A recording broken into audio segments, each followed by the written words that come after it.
Sous un vent à décoiffer les bœufs ce jeudi 30 mai à la pointe du Groin-du-Cou à la Tranche-sur-Mer, député, président du parc interrégional du Marais-Poitevin, maires, représentants de la région des Pays de la Loire, élus, membres associatifs, habitants se sont réunis afin de saluer le travail réalisé par des volontaires d'un chantier international. Durant 3 semaines, il s'est agi de participer à l'effort de rénovation d'une écluse à poissons. Un projet et un chantier mis en œuvre depuis 3 années par une association locale.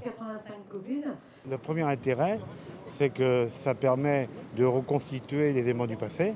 Et c'est l'histoire de la Tranche qui ressurgit au travers de la reconstruction de cette pêcherie.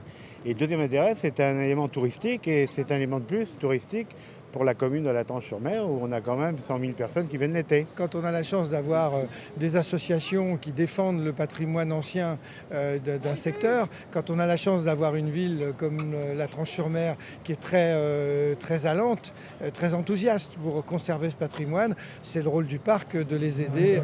Notre rôle, c'est pas seulement de protéger la biodiversité, mais aussi de développer. Et tous les aspects économiques du tourisme nous intéressent. Écluse à poissons, biodiversité, patrimoine, développement économique, vous n'avez sans doute pas tout compris. Tout de suite, explication, retour quelques jours en arrière.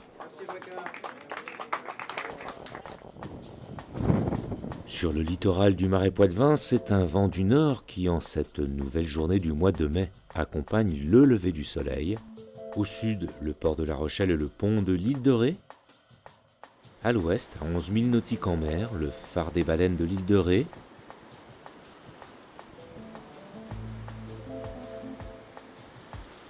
Pointe du Groin-du-Cou à la Tranche-sur-Mer, le ventre vide, les oiseaux attendent patiemment que la mer se retire.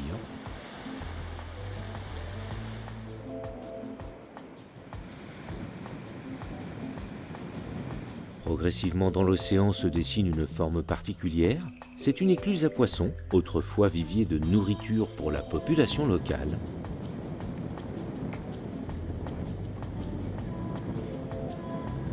Un édifice abandonné à la mer depuis les années 1960, une structure aujourd'hui rénovée de manière traditionnelle par une association tranchaise, des bénévoles qui depuis près de 3 années ont manipulé des milliers de tonnes de pierres afin de redonner vie à ce patrimoine oublié. Au grand bonheur des oiseaux affamés, la mer se retire. Dans l'attente, sur la dune, un groupe de volontaires contemple ce spectacle naturel de cette écluse de la Caloge qui finit de se vider.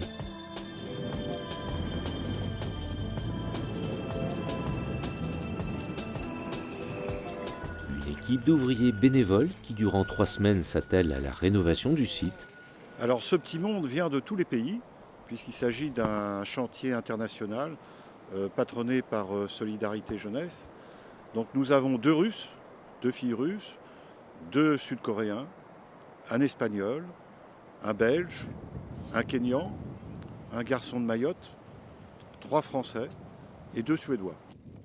Alors l'intérêt, c'est d'abord d'avoir une ouverture sur l'extérieur sur tous les pays, et puis aussi de nous donner un coup de main sur le chantier, puisque nous sommes des bénévoles, que donc toute aide nous est utile.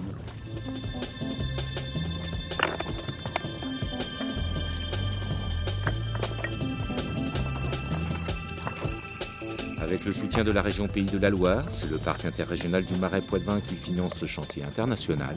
Alors le parc du Marais-Poitevin nous aide dans la logistique, prend en charge aussi financièrement une partie de la nourriture des jeunes, le matériel dont nous avons besoin. Donc nous avons eu du matériel de marteau, de seaux, de bouettes, de façon à pouvoir gérer correctement les jeunes et qu'il n'ait pas trop d'efforts à faire, à porter trop de charges lourdes. Can you speak French a little bit, no? No French. Only Arabic, Swedish, English. Alors, pour la reconstruction, même, ça fait 2 ans et demi. Et il y a déjà eu au préalable 1 année de démarche administrative pour restaurer, avoir l'autorisation de restaurer cette vieille écluse. Donc c'est une vieille tradition de pêche. Les premiers écrits à la Tranche remontent au Moyen-Âge. Avec les moines, on retrouve des textes des cartulaires, de l'abbaye de Saint-Jean-d'Ambessier, de Saint-Michel-en-Lerme, où la royauté déléguait aux seigneurs et aux moines la gestion des écluses à poissons. Et petit à petit, ces écluses à poissons ont été confiées à des familles, et à la tranche, chaque famille avait une concession maritime.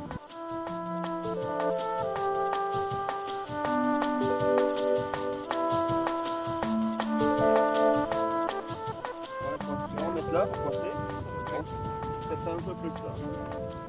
Bah, il y en a. Voilà. C'est même celle-là qui est trop haute. Racontez-moi, quand on est banquier belge, qu'est-ce qu'on vient foutre ici à la Tranche-sur-Mer à brasser des cailloux? L'idée de faire un mur en pierre sèche en plein milieu de la mer, c'est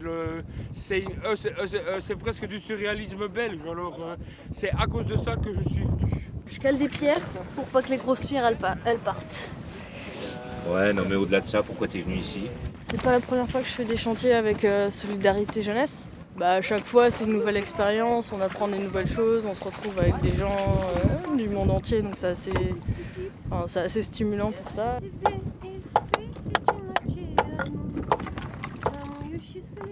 Donc nous, le but du travail, c'est de faire tout le balayage sur tout le tour, enfin là principalement ici sur cette partie, et de caler entre les pierres pour quand la marée remonte, pour pas que ça emporte toutes les pierres en fait. Alors c'est parti à la suite d'un conseil municipal où Dominique Gonneau et moi-même nous participions à ce conseil et nous avions reçu les résultats d'une étude de DHI qui prenait des solutions pour lutter contre l'érosion dunaire et le transit de sable sur les côtes de la Tranche, qui est une préoccupation de la population. Donc à la suite de cette étude, il avait été préconisé une des possibilités de faire des brises-lames le long des côtes, de façon à casser la vague et à protéger le trait de côte. À la suite de ça, nous nous sommes dit que peut-être les écluses à poissons faisaient office de brise-lames dans le temps et protégeaient les dunes, puisqu'en Vendée, il y en avait jusqu'à 353 au XIXe siècle. Et comment vous arrivez à vous comprendre toutes les deux? Sign and simple word. En parlant simplement et on arrive toujours à se comprendre.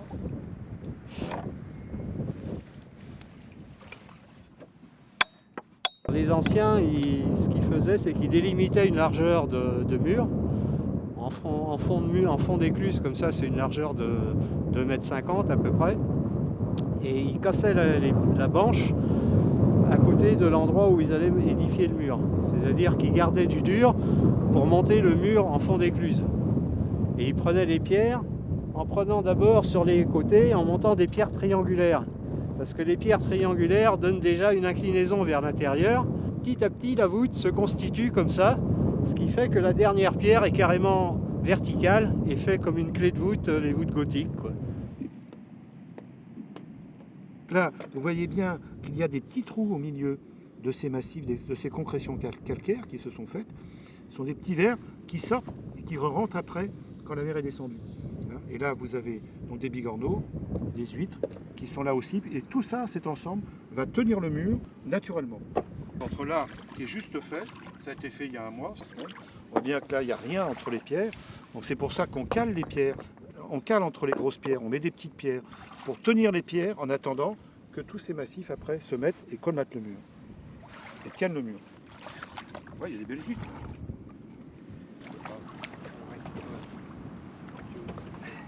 Donc là, vous voyez des îlots avec des ailes qu'on appelle des apecs, qui sont là pour protéger les bouchots, donc les sorties d'eau, de la houle qui arrive d'ouest et qui est très forte ici à la Tranche. Donc, nous aurons 3 sorties, 3 bouchots ici, avec des grilles qui seront espacées de 2 à 3 cm. Et ça, c'est une règle qui date de Colbert, de l'ordonnance de Colbert de 1680, qui donnait les distances de passage des grilles et qui donnait aussi la hauteur des murs et l'obligation de monter les murs en pierre sèche. Alors on ne va surtout pas vendre du poisson, puisque nous avons une autorisation d'occupation temporaire pour 10 ans qui nous interdit de garder le poisson pour nous. On a l'autorisation de pêcher, on doit remettre le poisson à l'eau. Donc nous allons avoir surtout une action pédagogique au niveau de l'écluse. Donc il y a 4 points dans le projet. La première chose, c'est la restauration du patrimoine.